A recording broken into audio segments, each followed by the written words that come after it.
Corey, you were okay with Micah playing, I forget, was it like 90% of the snaps at linebacker? Yep. And he didn't have as big an impact, you would say, in this game. He was still a very good player. He made the plays that were there to make. That being said, I just wonder, my take here, will I don't want to say disappointed. I'm not going to be disappointed with Micah Parsons. But will he not look as important as Trayvon Diggs if he plays linebacker the rest of the season, where he's not really rushing the passer much, and so he's just making plays around the line of scrimmage, or he's making tackles after a tight end catches a ball for like a 3 to 5 yard gain, or he knocks a ball down, and doesn't get an interception for it because he's playing in kind of a zone coverage where a linebacker would be. 8 total tackles, 6 solo, 2 assists, and I don't know what STF means. I feel like I know what that means. Stuffs.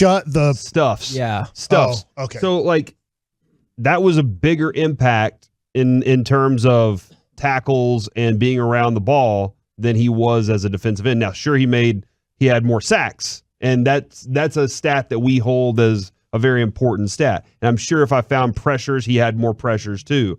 And he's going to get his chances to have interceptions and force fumbles and be the guy that's not Jalen Smith out there making tackles in places where they should be tackled, not 10 yards after. That's what I'm shooting for. I immediately thought about 2 players. I don't know why these are the 2 I thought of. TJ Watt versus Darius Leonard.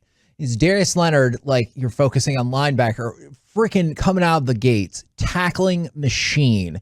But I feel like he did not get as much hype as TJ Watt did, even though they were both superior at their skill because of the positional difference. So now I'm going to have to think about that a little bit more, but I'm very fascinated by that question of the impact, or like what it feels like the impact is. Not necessarily the impact, but like, what does it feel like the impact is? Because when we think of the greatest linebackers, for the most part in the history of the NFL, we go to guys that rushed off the edge, right? We go to more, sure. And I know this is like Lawrence antiquated, Taylor, right? We go to 3-4 defenses, and I think that I don't know when it will happen that there's no such thing as a 4-3 defense or 3-4 defense. It feels like you're, but we're getting close. We're getting close to the point where old people like us are going to be like, no, like we either play a 3-3 or we play a 4-2. Right. Yeah. I mean, I think that's what we're about to go to, is like, this is our alignments are, or a 3-2.